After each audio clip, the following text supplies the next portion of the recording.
iPhone 12 Pro Max នេះដែរបញ្ហារបស់វាគឺដាក់ SIM ទៅអត់ស្គាល់មិនថាប្រព័ន្ធ Smart ប្រព័ន្ធ 97 មាត់ phone ហ្នឹងហើយបន្ទាប់មកខ្ញុំ check IMEI ទៅឃើញថាវាមានធម្មតាទេហើយឥឡូវខ្ញុំចាប់ផ្ដើមពុះប្របែកម៉ាស៊ីនជា2ទៅហើយតាមការពុះនឹងដែរខ្ញុំមើលទៅលើម៉ាស៊ីនឃើញថាគេធ្លាប់ធ្វើដែរទៅលើជើងសុំហ្នឹងបន្ទាប់ពីយើងពុះហើយយើងចាប់ផ្ដើមលើក Assembly ហ្នឹងទៅ Assembly ហ្នឹងវាធ្វើការផ្នែកចាប់សេវាចាប់អីដាក់ SIM ទៅស្គាល់ហ្នឹងបន្ទាប់ពីយើងលើកហើយយើងសម្អាតជើង IC ហ្នឹងឲ្យស្អាតទៅដើម្បីយើងដាក់ IC ចូលវិញទៅឲ្យវាស្អាតវាអឹបនិយាយទៅវាស៊ីជើងល្អបន្ទាប់ពីយើងបឺតឲ្យស្អាតយើងដោះសម្អាតវាស្អាតទៅមុនយើងតម្លាក់ IC ហ្នឹងបន្ទាប់ពីយើងសម្អាតឲ្យអស់ឥឡូវយើងចាប់ដើមតម្លាក់ IC ថ្មីចូល IC នេះដែរយើងបានមកពី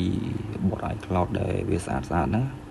ហើយឥឡូវយើងចាប់ដើមលើក IC Ampli ហ្នឹងនៅខាងលើ2ក្របទៀតមិញយើងធ្វើផ្នែកខាងក្រោមលើយើងធ្វើផ្នែកខាងលើតទៅយើងលើកហើយយើងនិយាយសម្អាតដូចកាត់ក្រោមមុនហ្នឹងអញ្ចឹងយើងបឺតវាស្មើទៅដើម្បីតម្លាក់ IC ទៅក៏វាស្អាតតាមហ្នឹងដែរ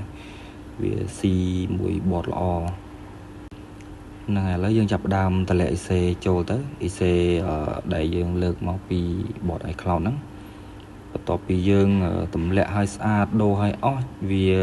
ដំណើរការឡើងវិញហើយលើផ្នែកចាប់សេវាចាប់អីហ្នឹងហើយនេះឯ IC ដែលយើងដូរមុនហ្នឹងបើបងប្អូនមានបញ្ហាទូរស័ព្ទអីអាចតាក់ទងមកបាន